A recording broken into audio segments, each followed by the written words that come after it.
Mouldylocks and the Three Clares. Chapter 1. High up in the clouds at the top of the tangled beanstalk, there was an enormous castle. It was owned by a very ugly giant called Mouldylocks, who lived all alone, apart from his big fat head, which laid piled of golden eggs. One evening, Mouldylocks was sitting in front of the fire pushing his gold coins when he said to the pan, "A giant needs a wife. I am going to find myself a wife." "Cluck! Brrr! Bah!"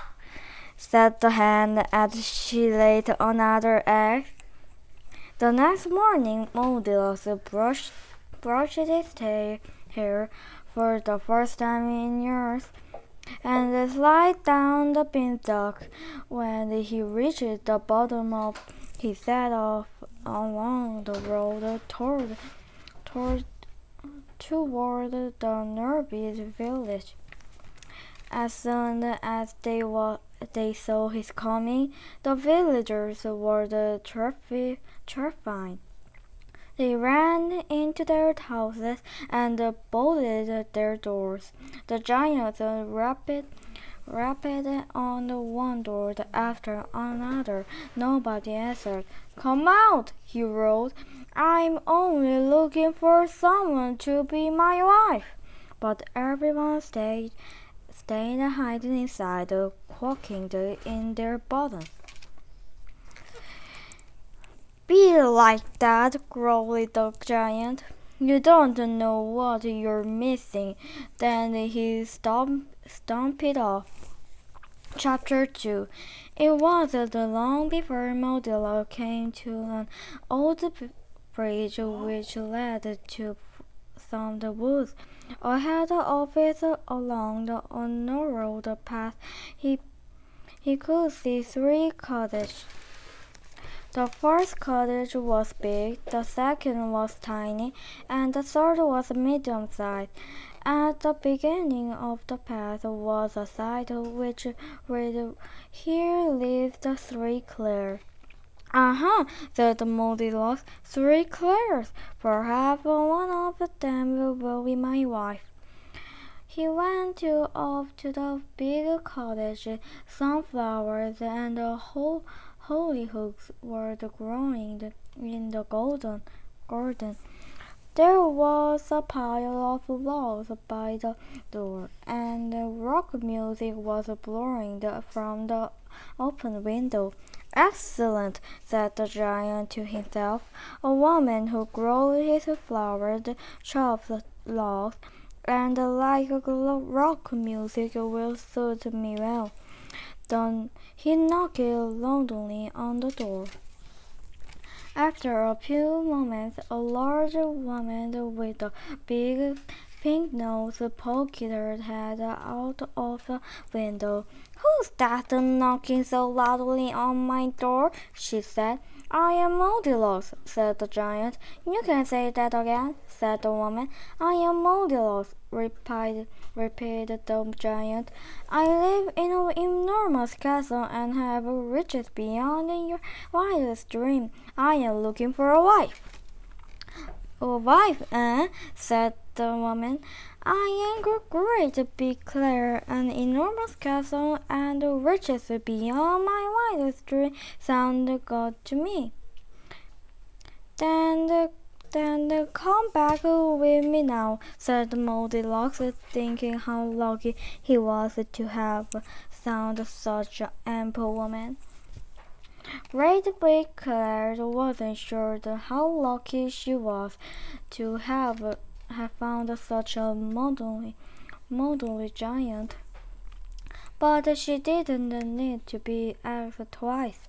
She ran down the stairs, grabbed hold of the giant's hand, and then they marched back along the road and up the beanstalk together.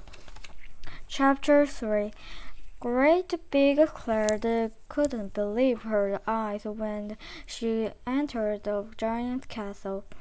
There's a more gold on the lid of your teapot than it now will hold of my cottage, she said. And she was happy to think that soon it would all belong to her. Within the minute, she had moved her clothes into the giant's wardrobe and made herself at home. Mouldylocks wasn't happy with great big Claire. He quickly discovered that 1. She was bossy. 2. She snored. 3. The porridge she made had a lump in it. 4. She stood in the front of the mirror, plucking hairs from her chin. 5. She refused to chop the wood, her logs. So the final straw was when she trophied him out of his comfy chair, sat in it herself, and forced him to sit on the stove. Mouldylocks stayed all night long. Then the next morning he said, "Great big Claire, I do not want you for my wife. You must go down the beanstalk and never come back again." Great big Claire cried and shouted and stamped her fist, but the Mouldylocks would not change his mind, so that she climbed down the beanstalk and stomped all the way back to her cottage. Chapter 4. A few weeks later, Mouldylocks was playing the tiddlywinks with his gold coins when he said to his son, "I'm going to try again to find a wife." "Cluck, bird!" said the hen as she laid another egg. The giant put on his very best clothes, plushed his boots for the first time ever, slid down the beanstalk, and set off along the road to the village. Once again, the villagers ran inside their house, bolting their doors behind them. Mouldylocks didn't care. He kept on going until he reached the path of the edge of the wood. He walked straight past Great Big Clare's cottage and on to the next. The tiny little cottage had a tiny little garden full of tiny little flowers. The physical music, the find out a delicious smell of cake. Said the giant to himself. "It's a long time since anyone baked me a cake." He bent down and rapped on the front door. After a few moments, it was opened by a tiny little woman. "Mind you don't knock my door down," she said, but she smiled at him sweetly. "I am Mouldylocks," said the giant. "I live in an enormous castle and have riches beyond your wildest dream. I am looking for a wife." "I am tiny wee Claire," said the woman. "I have heard all about you from my sister. She is a fool if she could not make you happy. I will be a better wife."